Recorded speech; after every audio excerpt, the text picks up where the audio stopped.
Welcome to City on a Hill Kids Church Online. I'm Lola. And I'm Jimmy.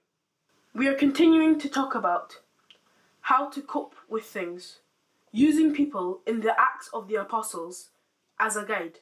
That will be after a time of worship. Ready? Okay! Love, joy, peace, patience, kindness, goodness, faithfulness, too. Woo! Gentleness and self-control.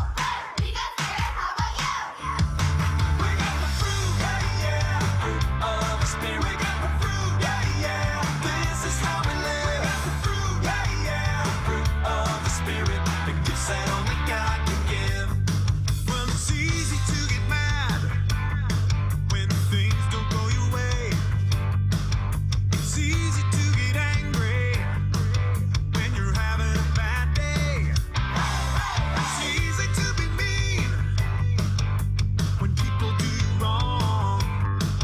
It's easy to complain when you just can't get along. But there's a better way.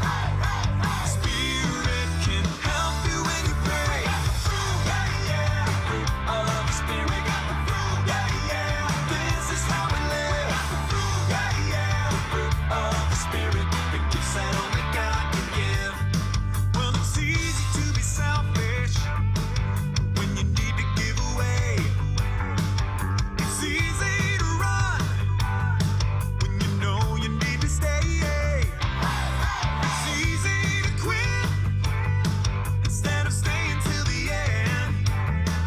It's easy to argue instead of speaking like a friend. Whoa, there's a better way. Spirit can help you when you pray.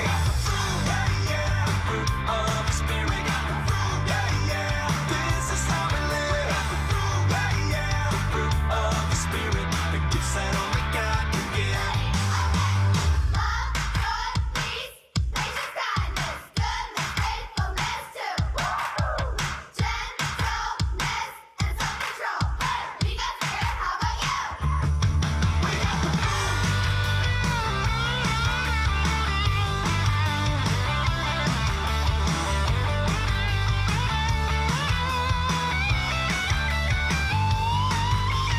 There's a better way. God will help you each and every day. Fruit of the spirit. This is how we live. Fruit of the spirit. Gifts that only God can give. Fruit of the spirit. This is how we live. Fruit of the spirit. Gifts that only God can give. Love, joy, peace, patience, kindness, goodness, faithfulness, too. Woo! Gentleness and self-control. We got spirit, how about you? Remember how we spoke about the followers of Jesus in Jerusalem leaving there because they were being persecuted?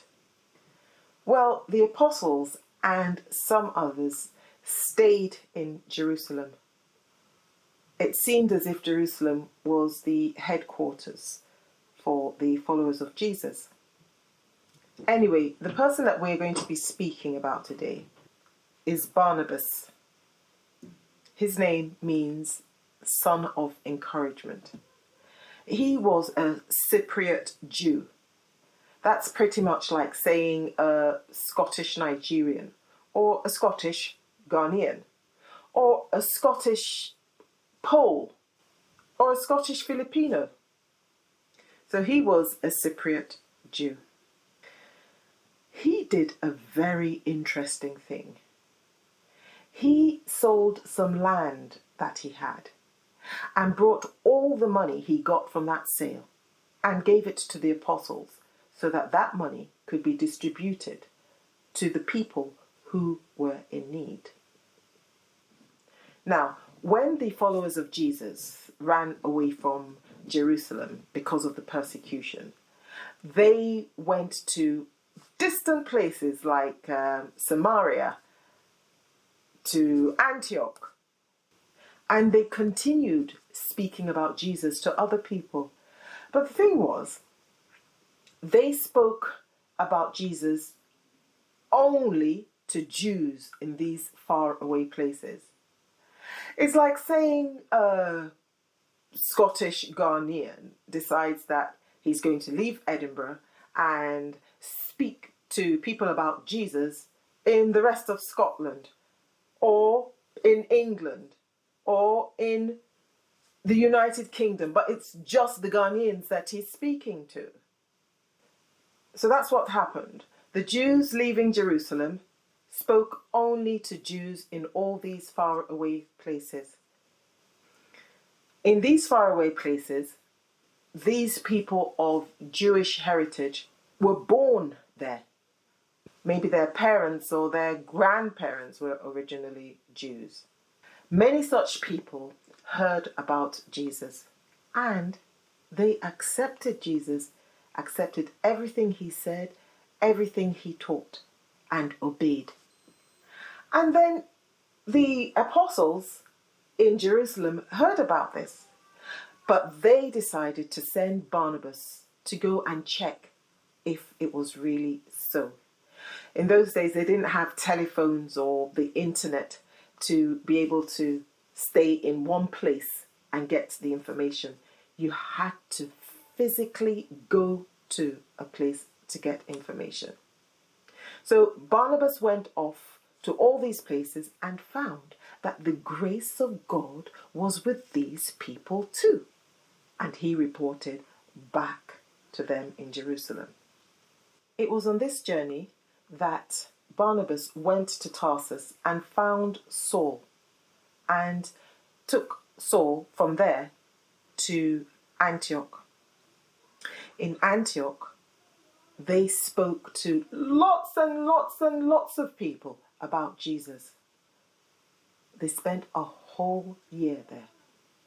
I'll have you know that it was in Antioch that followers of Jesus were first called Christians.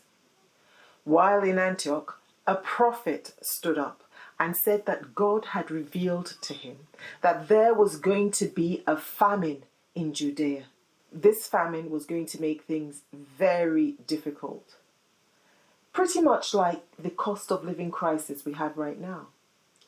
Now, the Christians in Antioch decided that they would collect food and other charitable things and send to Jerusalem for the Christians there. And the people that they sent were Barnabas and Saul. As they came back from Jerusalem, they brought somebody along with them whose name was Mark, because they had all been chosen to do a missionary journey.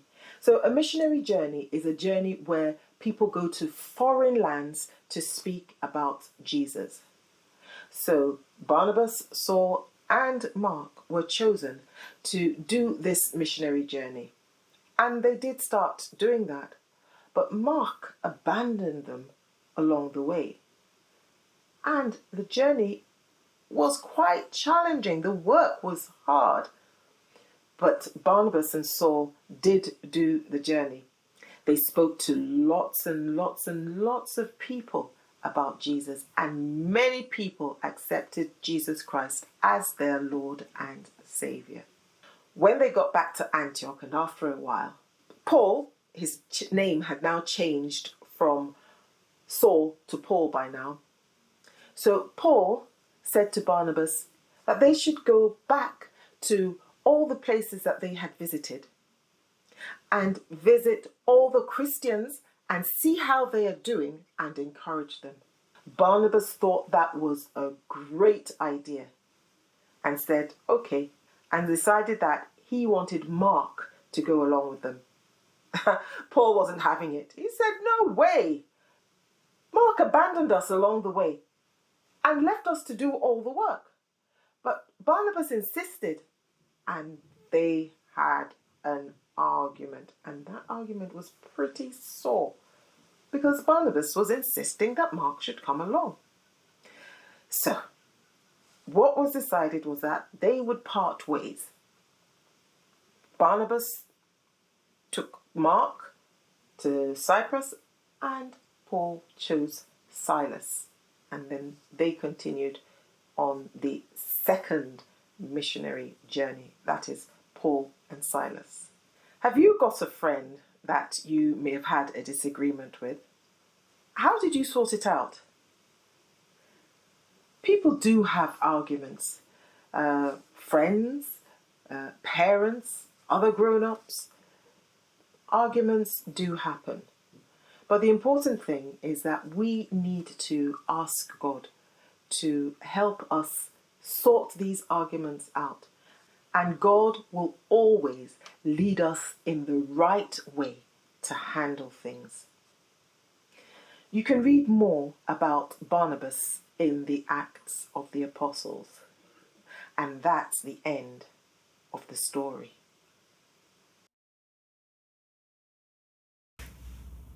Hi guys, how are you?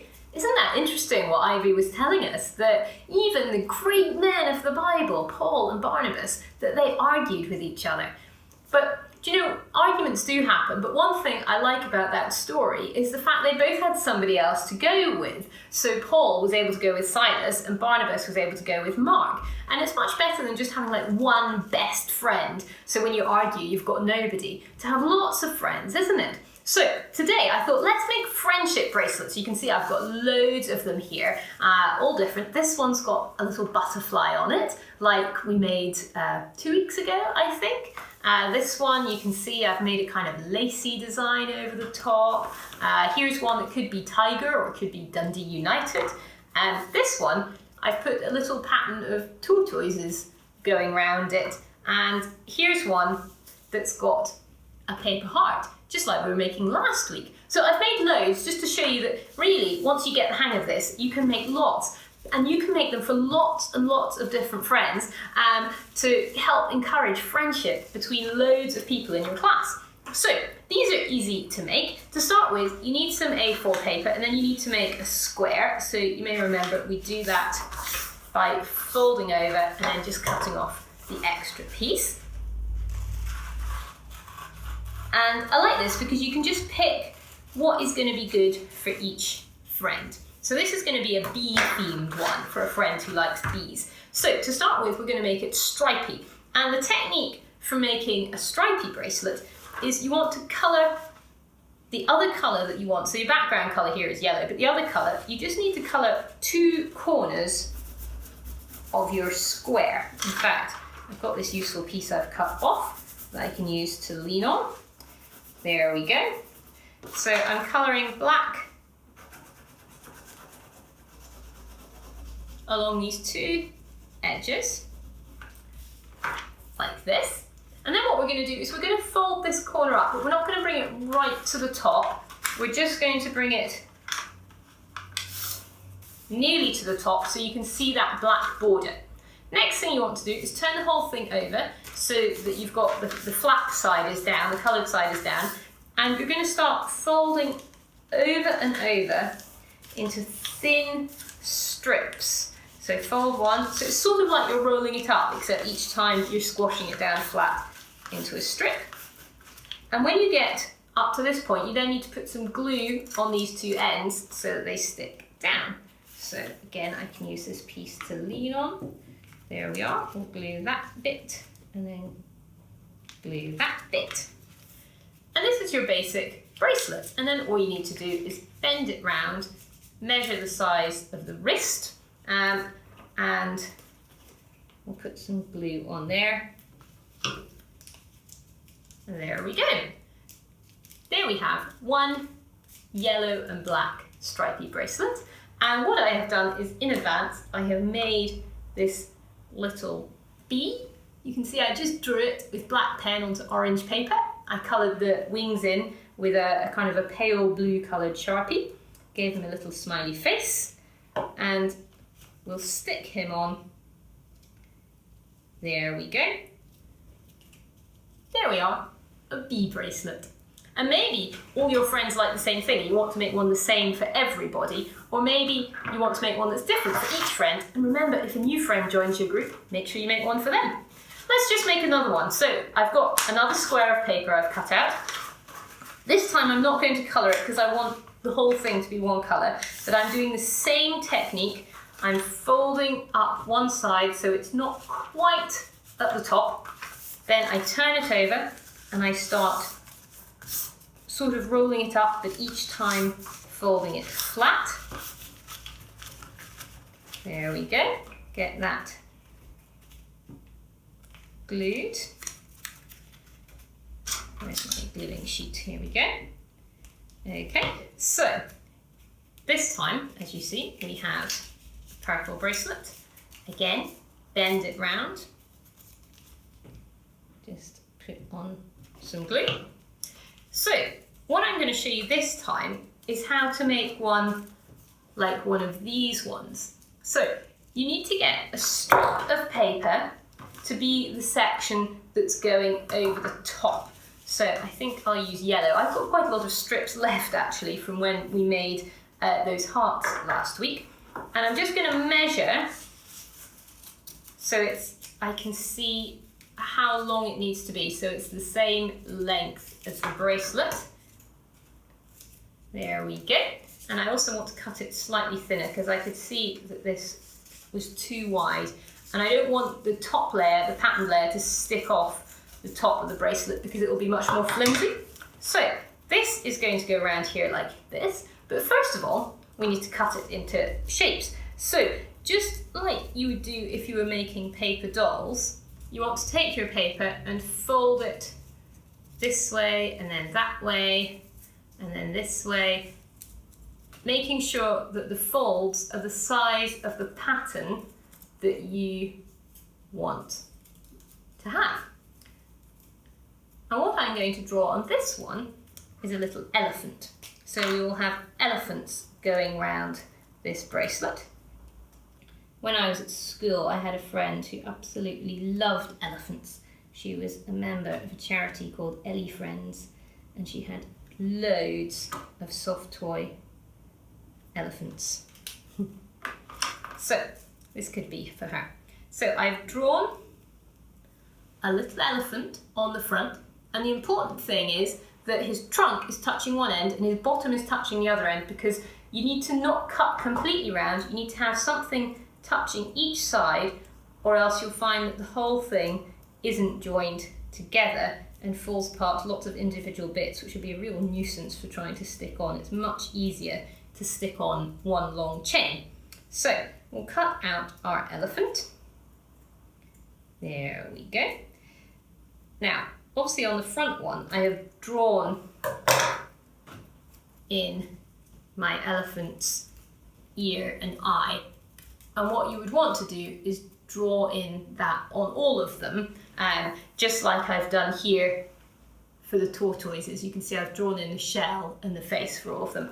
But we won't do that just now, just for the sake of time. So then all you need to do is stick some glue along your chain of whatever it might be. This one I just cut out like when you make snowflakes at Christmas. So you can really do whatever you want. We'll stick these round.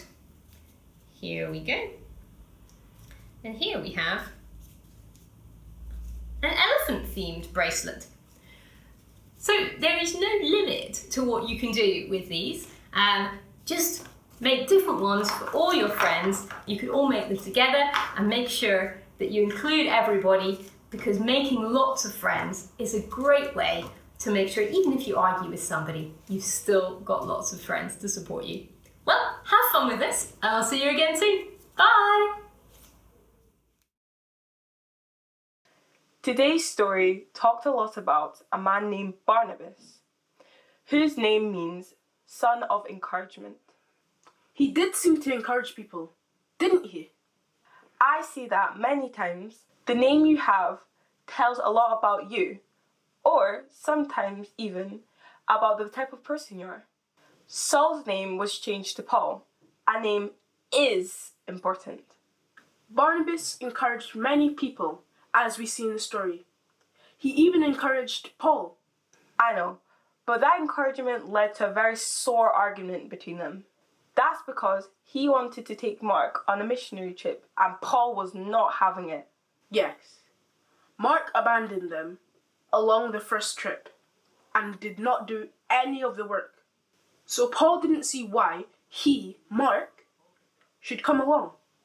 This argument made them go separate ways. That is, with Paul going with Silas and Barnabas going with Mark. They all did still preach the gospel though. If you ever have a disagreement with someone, always ask God to help you sort it out. As human beings, you will always have disagreements, but just pray to God and He will help you sort it out. That's it for this week. Till next time, bye!